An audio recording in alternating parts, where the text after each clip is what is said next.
I'm 92 years old.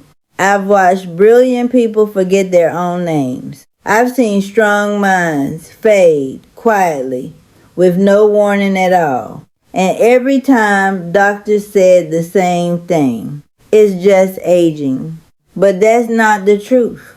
Aging doesn't destroy the brain. A daily habit does. Right now, millions of people over 50 are doing something they believe is safe, even healthy. But it's slowly shrinking memory, slowing thought, and raising the risk of dementia. No pain, no alarms, just silent damage. Stay with me. Because once you see this habit, you'll stop it immediately. Let me be clear. I'm not here to frighten you. I'm here because I've lived long enough to recognize patterns most people never notice.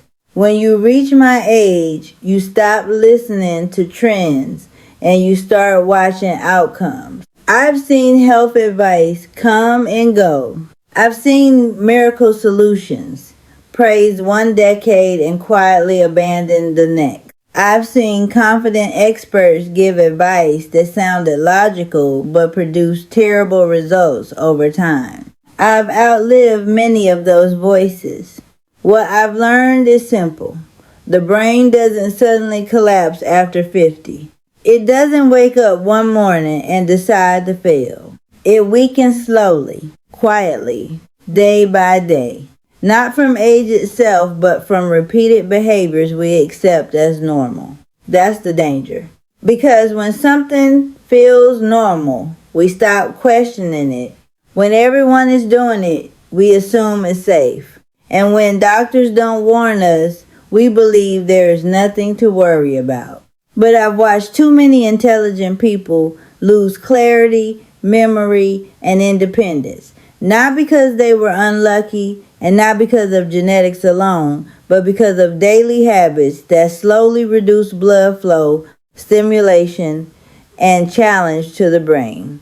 No pain, no warning signs, no dramatic moment, just a gradual dimming.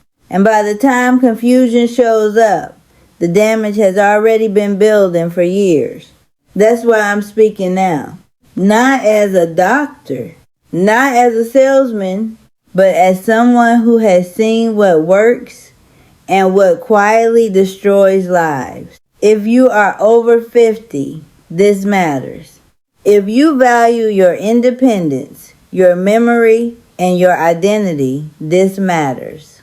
Because once this decline reaches a certain point, reversing it becomes much harder, but stopping it, that can begin today. So what is this habit? Most people guess wrong. They blame sugar, they blame alcohol, they blame screens, stress, or genetics. And yes, those matter. But they are not the silent killer. The habit quietly damaging your brain after 50 is far more ordinary and far more accepted. It is sitting too much without real mental or physical challenge. Yes, sitting, but let me be very clear. This is not about resting. Rest has its place. This is about passive sitting. The kind that looks harmless. The kind no one warns you about. Sitting for hours while the body stays still. While the mind stays unchallenged. While the brain receives less oxygen, less stimulation, and less reason to stay sharp. Passive sitting happens when we watch television for long stretches, scroll endlessly with no purpose, sit most of the day without movement, avoid mild effort because comfort feels safer. It feels peaceful. But inside the brain, something dangerous begins. Blood flow slows. Neural signals weaken. Connections that aren't used begin to fade. The brain is a survival organ. When it senses inactivity day after day, it assumes certain abilities are no longer needed. So it reduces them quietly, efficiently, without pain. That's why this habit is so destructive. It doesn't shock the system. It doesn't raise alarms. It doesn't feel unhealthy. It feels normal. And that's exactly why millions of people over 50 are unknowingly starving their brains every single day while believing they're doing nothing wrong. This isn't about guilt. It's about awareness. Because once you see how passive sitting affects the brain, you can interrupt it. And when you interrupt it, everything begins to change. Here's what truly happens when you sit too much after 50 and why the damage is so easy to miss. When the body stays still for long periods, blood circulation slows. Less blood means less oxygen. And the brain is one of the most oxygen-hungry organs in the body. Even a small drop in oxygen delivery changes how the brain functions. Neurons, the cells that allow you to think, remember, and react, begin communicating less efficiently. Messages that once traveled quickly now move more slowly. Connections that aren't regularly activated start weakening. This doesn't happen overnight. It happens gradually, quietly, without symptoms. At first, the changes feel minor. You forget names more often. It takes longer to concentrate. You feel mentally tired for no clear reason. Over time, those small changes add up. Memory begins to fade, not just recent memories, but emotional ones. Focus weakens, making simple tasks feel more draining than they used to. Reaction time slows, affecting balance, coordination, and confidence. Even emotional control is affected, leading to increased irritability or anxiety. And here's the part most people never hear. When areas of the brain are underused for long periods, they don't just rest, they shrink. Not suddenly, not dramatically, but measurably. Brain scans show that regions responsible for memory, decision-making, and movement can lose volume when they are not regularly stimulated by movement and challenge. There is no pain signal, no alarm system, no moment where you feel something is wrong. That's why this process is so dangerous. By the time people notice confusion or cognitive decline, the brain has already been adapting to inactivity for years. This isn't aging. It's silent withdrawal. And the earlier it's interrupted, the more of the brain you protect. Doctors often mean well. When someone passes 50, the advice usually sounds the same. Take it easy. Rest more. Don't push yourself. And for injuries or illness, that advice matters. But when it becomes a daily lifestyle rule, it quietly creates a dangerous myth. The myth is this, that comfort protects the brain. It doesn't. Your brain is not designed for long-term comfort. It is designed for use. Challenge is not the enemy of the brain. Inactivity is. When the brain senses that the body no longer moves much and the mind is no longer challenged, it makes an assumption, a biological one. It assumes those abilities are no longer required for survival, and the brain is extremely efficient. Anything it believes is unnecessary, it begins to reduce. Reaction speed slows. Memory pathways weaken. Problem-solving networks lose strength. Not because something is wrong, but because something is unused. This is not aging. This is underuse. Think of the brain like a system of roads. When roads are traveled daily, they stay wide and strong. When roads are ignored, they crack, narrow, and slowly disappear. The same thing happens inside your head. Rest is important, but only between periods of use. Comfort should be a pause, not a permanent state. The brain thrives on mild challenge, new movement, small effort, learning something unfamiliar, being slightly uncomfortable on purpose. That's how it stays alive. When we remove challenge in the name of safety, we often create the very decline we're trying to avoid. That's the myth no one explains clearly. And once you understand it, your relationship with movement, effort, and comfort changes forever.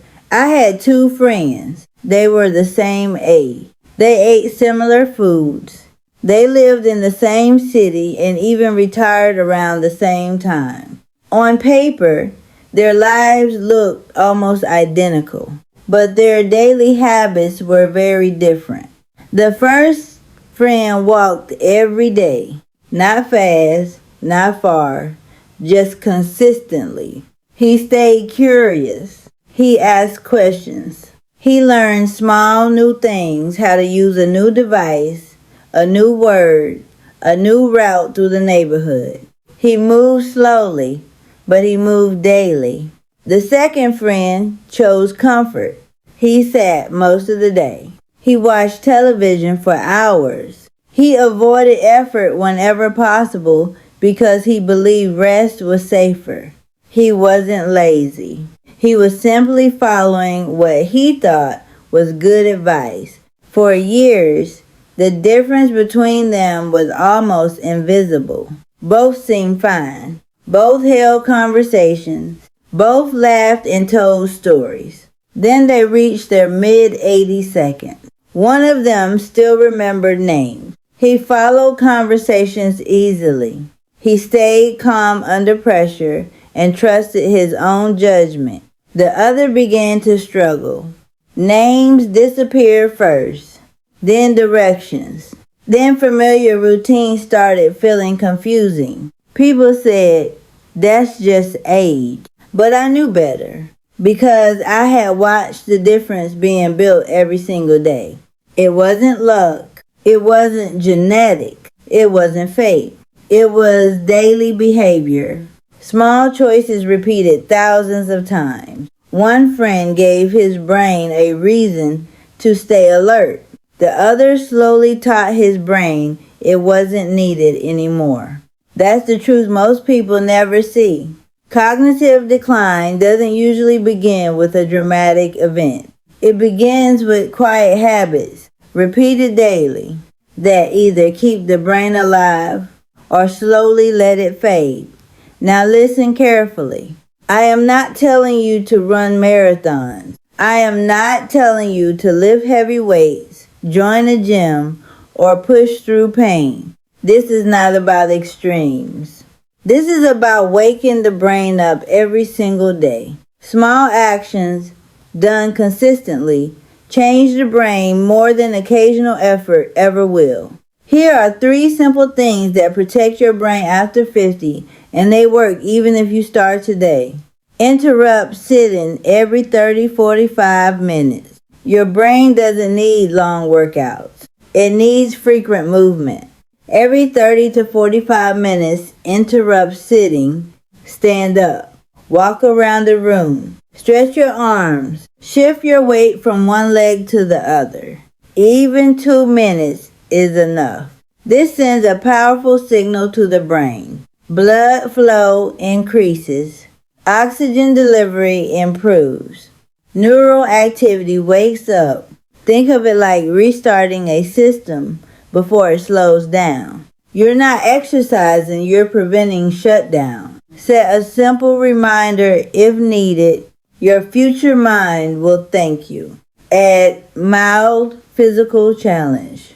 Your brain wakes up when your body works, especially when balance, coordination, or light effort is involved. This does not mean exhaustion. It means walking slightly uphill, carrying light resistance, standing on one foot while holding a counter. Slow, controlled movements that require focus. These small challenges activate areas of the brain responsible for memory, planning, and reaction time. The goal is mild discomfort, just enough to say, I'm engaged. That's where growth happens, comfort maintains, challenge protects. Learn one small new thing daily. The brain grows through novelty. It doesn't care how big the task is. It cares that something is new. One new word, a short article, a simple puzzle, a new route on your walk, a memory exercise. Learning keeps neural pathways active and flexible. 5 to 10 minutes a day is enough. The key is consistency. When the brain senses curiosity, it stays alive. When it senses repetition only, it slowly dims. These 3 actions work together. Movement increases blood flow. Challenge strengthens connections. Learning builds new pathways. You don't need perfection. You need daily signals that you're still engaged with life. And when you give your brain those signals, it responds at any age. If you don't change this habit, nothing dramatic happens at first. That's the trap. There's no sharp pain, no sudden event, no moment that forces attention. Life continues as normal. Days pass, weeks pass, years pass, and during that time, the damage builds quietly. It's slow, it's silent, it's cumulative. At first, it shows up as small things you can easily dismiss. A name that takes longer to recall. A conversation that feels harder to follow. A sense of mental fatigue that wasn't there before. Most people shrug it off. They say, that's just getting older. But the brain is already adapting to inactivity. Connections that aren't used often enough begin to weaken. Circuits that once worked smoothly start taking longer paths. Efficiency drops not suddenly, but steadily. Then one day, something changes. A loved one notices. A friend hesitates before continuing a conversation. Someone says, gently but honestly, you're just not the same anymore. That moment feels sudden, but it isn't. It's the result of years of quiet decline. Years where nothing seemed wrong enough to fix. And that's why this habit is so dangerous. By the time decline becomes obvious, reversing it becomes much harder. The brain has already adjusted to a lower level of demand. This is not meant to scare you. It's meant to wake you up before that moment arrives. Because that moment is not inevitable. It is preventable. But only if action happens before the warning signs feel serious. Every day you interrupt inactivity, challenge your body, and engage your mind, you push that moment farther away. And in many cases, you prevent it entirely. Awareness today protects clarity tomorrow. Here's the good news. Your brain is forgiving even after 60, even after 70, even after 80. The moment you move more, challenge more, engage more, your brain responds. New connections form. Blood flow improves. Clarity returns. I've seen it. That's why I'm telling you now. I'm 92. And if I could tell my younger self one thing, it would be this. Never let comfort steal your mind. If you're over 50, this message is for you. If you love someone over 50, share this with them. Your brain is not failing you. A habit is, and now you know